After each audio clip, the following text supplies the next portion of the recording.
All right, let me ask you something real quick. Why is it that the loudest dating advice always seems to come from girls who can't keep a relationship longer than a season of Love Island? They're out here telling you what kind of man you should be, but they don't even know what they want from one day to the next. And here's the crazy part. Guys are actually listening. You, me, your homie, we've all fallen for it. But today, we're gonna flip the script. I'm gonna show you exactly why taking dating advice from single girls is one of the worst mistakes you can make and what to do instead.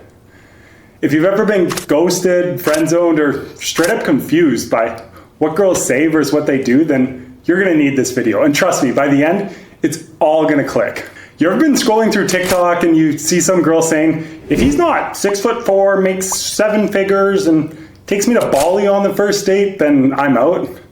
And then 2 weeks later, she's crying on her IG story over some broke dude named Kyle who won't even text her back. This is what we're listening to? Most guys are getting their advice from Instagram Reels, TikToks, and Ragebait podcast clips. And the wild part, it's mostly single girls giving relationship advice that they don't even follow themselves. Real talk, would you take gym advice from a dude who's never lifted? Of course not. So why are we taking dating advice from random TikToks on the internet?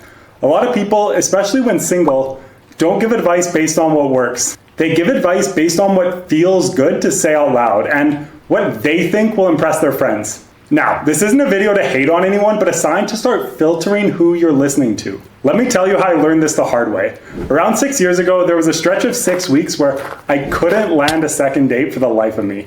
Every girl I went out with, it ended the same. No text back, no spark, just nothing.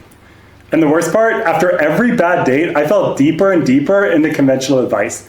Stuff like, show her you're passionate about your job, or open up emotionally early, compliment her on her goals. I was basically turning every date into a therapy session, trying to prove I was this emotionally intelligent king, and it was just not good.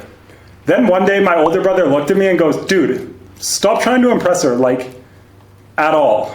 The next date I went on, I didn't care at all. When she asked me about my job, I just said, yeah, I work a boring 9 to 5 and it kind of sucks. The moment I just relaxed, I stopped putting girls on a pedestal, started enjoying myself more, being honest, being present. Well, that's when I started getting second dates again.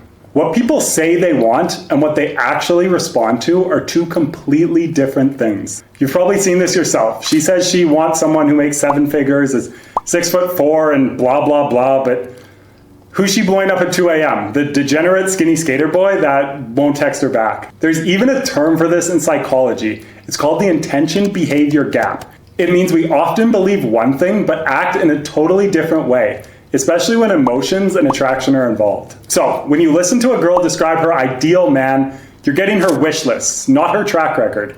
And that's dangerous because now you're modeling your behavior off of a fantasy.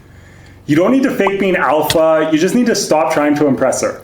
All you have to be is fun, leading, non-judgmental, and a little toxic. So start to consider what you want. You're not on a date to impress her, you're on a date to have fun and get to know her. Start leading your own story. Thanks so much for watching, and I'll see you tomorrow.